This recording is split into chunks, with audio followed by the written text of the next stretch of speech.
Jesus curses the fig tree and cleans the temple. Now the next day, when they had come out from Bethany, he was hungry, and seeing from afar a fig tree having leaves, he went to see if perhaps he would find something on it. When he came to it, he found nothing but leaves, for it was not the season for figs. In response, Jesus said to it, "Let no one eat fruit from you ever again." And his disciples heard it. So they came to Jerusalem. Then Jesus went into the temple and began to drive out those who bought and sold in the temple, and overturned the tables of the money changers and the seats of those who sold doves. And he would not allow anyone to carry wares through the temple.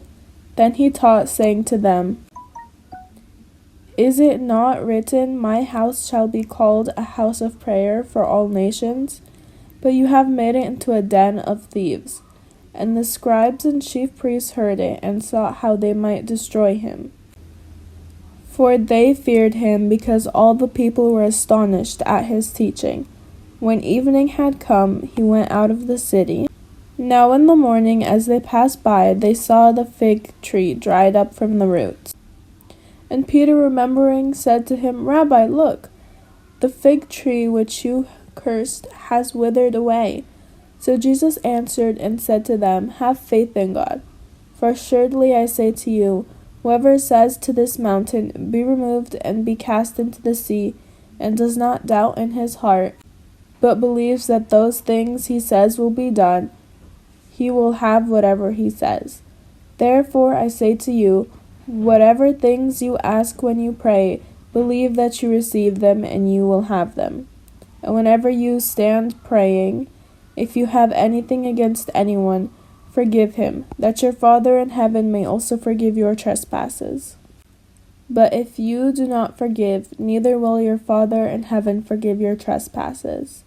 Then they came again to Jerusalem.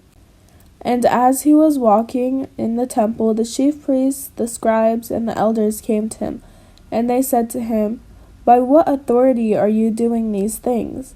And who gave you this authority to do these things?" But Jesus answered and said to them, "I also will ask you one question, then answer me, and I will tell you by what authority I do those things. The baptism of John, was it from heaven or from men? Answer me." And they reasoned among themselves, saying, "If we say from heaven, he will say, 'Why then did you not believe him?' But if we say from men," they feared the people, for all counted John to have been a prophet indeed. So they answered and said to Jesus, "We do not know." And Jesus answered and said to them, "Neither will I tell you by what authority I do these things.